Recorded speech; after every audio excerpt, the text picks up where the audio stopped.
मुसलपुराव computer class लानो थांनाय सनिया मुसाहारिया गोमानानै दं। जाथायनि सोमोन्दै मिथिनो हानाय बादिब्ला बाक्सा जिल्लानि बरबरी पुलिस थानानि बेन्दोङाव थानाय दिगलदङा गामिनि कार्तिक मुसाहारि आरो सनिमा मुसाहारिनि नैथि फिसाजो सनिया मुसाहारिया बोहैथि दाननि 8 मे खालारनिफ्राय गोमानानै दं। मख'नो गोनां बाथ्रानि 8 मे खालारखालि मुसलपुराव कम्पिउटार क्लास लानो थांनाय समाव सनिया मुसाहारिखौ बिमाया बाथौफुरि सकसिम दोनहैदोंमोन। नाथाय बै सानखालिनिफ्रायनो दिनैसिम फिसाजोआ न' फारसे गिदिंबोफिनाखै होनना मिथिहोयो। गुबुन फारसेथिं हिरकज्योति बर' मुंनि सेंग्राजों सनिया मुसाहारिया मोजां मोनलायनाय बाथ्राखौ गामिनि सुबुंफोरनिफ्राय मिथिना मोन्दों होनना बिमाया फोरमायो। आरो गावनि फिसाजोखौ हिरकज्योति बर' मुंनि सेंग्राया मोजां मोनफ्लानानै गुबुन हारिनि सुबुंनो फानहरदों होनना सन्देह खालामदों। फिसाजो गोमानाय जाथाय आरो हिरकज्योति बर'खौ दोनखारनायनि सन्देहजों थांनाय 15 मे खालारखालि मुसलपुर सदर थानायाव गसर थिसननाय जादोंब्लाबो दासिम फिसाजोनि जेबो गुमुर मोनैयाव दुखुजों सम बारहोनो गोनां जादों।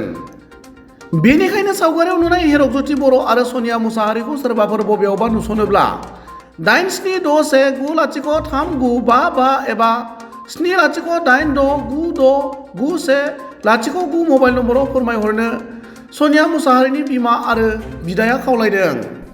आं बेखौनो बर' रादाबनि गेजेरजों फोरमायनो सानदोंदि थांनाय आंनि फिसाजो सनियाया कम्पिउटार क्लासाव थांनो होननानै ओंखारलांदोंमोन। आंखौ बाथौफुरि जायगासो दोननो होलांनायलाय आं दोनहैदोंमोन।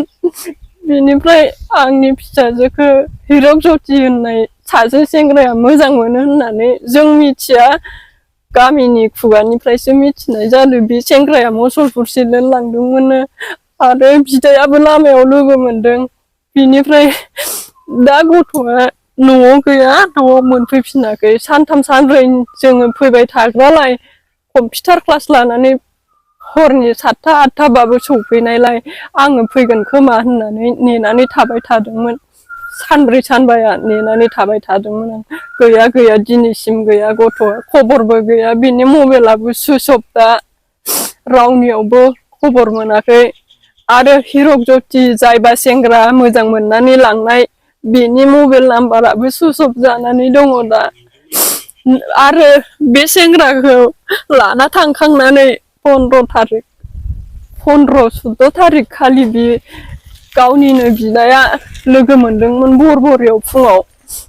नाथाय दा बियो मोजां मोननानै बे आंनि फिसा सनियाजों जमा गैया। जोङो मिथिनाय बायदिबा बे सेंग्राया बे गथ'खौ फाव फान्दायनानै गुबुननो फानहरदों। बिनिखायनो आं फोथायो बे हिरकज्योतिया गुबुन जाथिनो फानहरदों होननानै आं फोथायो। आरो दा रायजोफोर सोरबा मोनोबा बा बबेबा दखान फाहाराव नुबाय बायोबा आरो हिरकज्योतिखौ नुबाय बायोबा हमनानै दोन आरो नैबे मबाइल नाम्बाराव फन खालाम। आंनि गामिया 2 नं दिगलदङा गेजेरमाखा। आंनि मुङा धनेस्वर मुसाहारि। कम्पिउटार क्लासाव थांनो होननानै थांदोंमोन आंनि बिनानावा। थांनायाव आगैखौ माने आइया दोनहैदोंमोन बाथौफुरि सकालासे। थांनाय दोनहैनानै फैबायमोन आइयाबो। फैनानै ओमफ्राय दा सासे सेंग्राया लाना थांदों साइकेलाव दिखांनानै आगैखौ, हिरकज्योति बर'। बेखौ लोगो मोनदोंमोन आं बेदलाबारि सारियालियाव। लाखिनो थिननायाव बे लाखियाखैमोन। ओमफ्राय आंबो आरो खामानियाव बेस्थ'मोन ना बिदिनखालि। गामिनिफोरा मिथिनाय बायदिबालाय आंनि बिनानाव सनिया मुसाहारिखौ हिरकज्योतिया मोजां मोनो होनना मिथिनाय जादों। माने हिरकज्योतिजों जोंहानि आगै सनियाजों सानैजों मोजां मोनलायो होननानै आं सानदोंमोन। ज्योतिया आंनि बिनानावखौ हाबा खालामगोन होननानै सानदोंमोन। नाथाय आंखौ 14 थारिख खालि बरबरियाव नुदों फुङाव 8थासोआव। ओमफ्राय बेलासि मोना थांना नायफिनबा आं बरबरियाव नुफिनदिया मानसिखौ। बेखायनो आं सन्देह खालामदों जे हिरकज्योतिया आंनि बिनानावखौ लाना थांनानै बेलेगनो फानहरदो। दिनैसिम माने बे हिरकज्योति सेंग्रायाबो खारखुमानानै दङ, न'आव खनसेबो नुजाफैयाखै। बिनानावनि थाखाय दा आं सानो दे आंनि बिनानावखौ जेरावखि जाया दखान बाहारफोराव नुबाय बायोबा माबा लोगो हमनानै लाखिनानै दोन।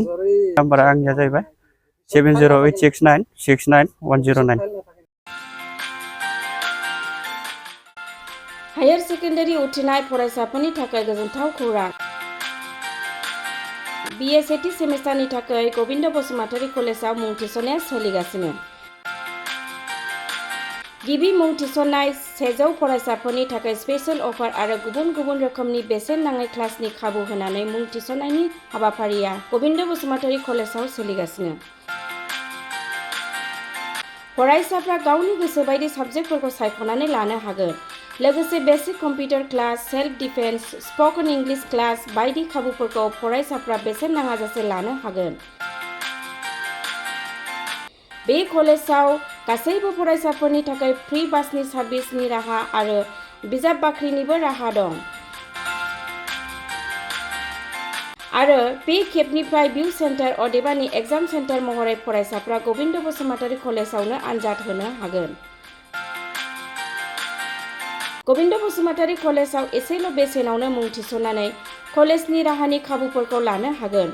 रोखायै मिथिनो थाखाय फारियै होनाय जानबुं नाम्बाराव कन्टेक्ट खालामनो हागोन।